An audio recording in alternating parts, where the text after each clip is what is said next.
Komisioner Komnas HAM, Khairul Anam mengatakan penyelidikan kasus kematian 6 anggota Laskar FPI semakin terang.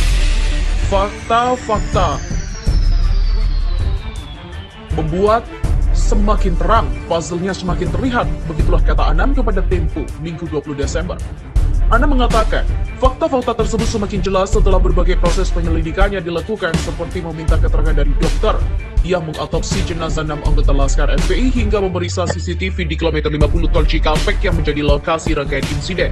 Rencananya, fakta-fakta yang dikumpulkan akan diuji persesuaian dan ketidaksesuaian satu fakta dengan fakta lainnya sehingga bisa. Di mana hal itu sehingga bisa dipilah sekaligus diuji dengan pandangan ahli. Para ahli akan dipanggil pada pekan depan. Ahli yang terkait tema-tema fakta yang dibutuhkan dan ahli yang dapat menjelaskan maka yang terdapat dalam objek bukti itu sendiri secara saintifik. Penyidik kepolisian daerah Metro Jaya sebelumnya menembak mati 6 orang pendukung Rizik Syihab di Tol Cikampek kilometer 50 pada Senin, 7 Desember 2020. Polisi mengklaim penembakan dilakukan karena para anggota Laskar tersebut melawan petugas. Setelah insiden tersebut, Komnas HAM turun tangan dengan membentuk tim yang mendalami informasi dan mengumpulkan fakta-fakta dari pihak langsung, termasuk menggali keterangan dari FPI. Dan hampir 2 pekan ini, tim penyelidikan Komnas HAM sudah meminta keterangan dari Kapolda Metro Jaya, Reskrim Mabes Polri, Direktur Utama Jasa Marga, FPI, saksi, keluarga korban, dan masyarakat. Selanjutnya, Komnas HAM akan meminta keterangan dari Kabar Reskrim Mabes Polri terkait dengan autopsi jasad Laskar FPI. Sementara Munarman FPI punya informasi sangat kuat, Polri bisa panas dingin.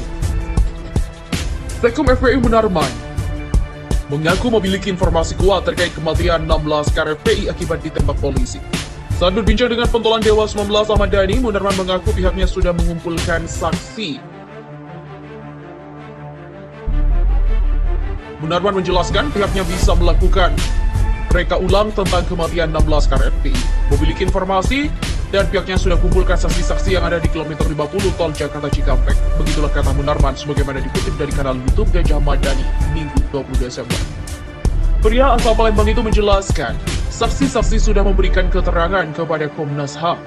Jadi, pihaknya cukup kuat informasi yang ada padanya. Munarman lantas ditanya oleh Dhani apakah dirinya percaya pada Komnas HAM atau tidak. Hal ini bukanlah soal percaya atau tidak percaya, melainkan mekanisme hukumnya memang harus Komnas HAM. Munarman menambahkan, kasus pelanggaran HAM berat memang menjadi tugas Komnas HAM, dan itu adalah pelanggaran HAM.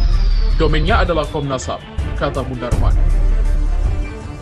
Di mana hukum milik penguasa di laman akun Twitternya menuliskan, hashtag tragedi kemanusiaan KM50. Jejak kriminal dan pembunuhan beserta sisa-sisa barang bukti kejadian di TKP mau dihilangkankah? Terkait dengan hal itu, Hamdan Zulfa mengatakan penembakan 6 Laskar FPI tragis dan ada dugaan pelanggaran HAM berat. Tewasnya 6 Laskar pengawal Habib Rizik Syihab karena ditembak oleh polisi merupakan kejadian yang luar biasa. Begitu yang disampaikan oleh Presidium Majelis Nasional atau MN, Korps Alumni Himpunan Mahasiswa Islam atau KAHMI, Hamdan Zulfa saat menyampaikan pengantar diskusi bertema polisi, FPI, dan HAM secara daring. Tewasnya 6 orang anggota FPI di Jalan Tol sangat mengagetkan. Dia betul-betul merasa bahwa begitu mudahnya nyawa anak bangsa dicabut, melayang, hingga hilang karena alasan penegakan hukum. Demikian kata Hamdan Zulfa seperti dikutip kantor berita Politika.com. Menurut Hamdan, seorang teroris pun tidak bisa dilakukan dengan tindakan sadis dengan alasan apapun, kecuali dalam keadaan yang tidak bisa dihindarkan oleh aparat penegak hukum.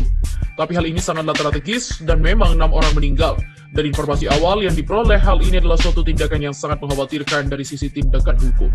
Hamdan menyoroti, Komnas HAM yang diberi kewenangan oleh undang-undang untuk melakukan penyelidikan terhadap kasus-kasus yang diduga sebagai pelanggaran HAM yang berat. Dari gambaran sepintas, ada dugaan pelanggaran HAM berat di sana. Karena terjadi tewasnya 6 orang itu, ada dugaan memang ada terjadi pelanggaran HAM. Pihaknya nanti akan melihat apakah memang seperti disampaikan pihak kepolisian sebagai tindakan yang tegas dan terukur, ataukah tindakan tegas yang out of flow. Ini yang akan dilihat nanti hasil penyelidikan. Diskusi tersebut turut diikuti beberapa narasumber, diantaranya Profesor Hafid Abbas, Profesor Hasim Purba, Abdullahi Hamahwa, Ketua Komnas HAM Ahmad Taufan Damanik, dan Supriyono B. Subogo. Sedangkan 6 orang penangkap adalah Umi Roza Aditya, Erdianto Effendi, Cakraha Santosa, Juma Anggriani, Herlambang Perdana Wiratraman, dan Fahri Bahri.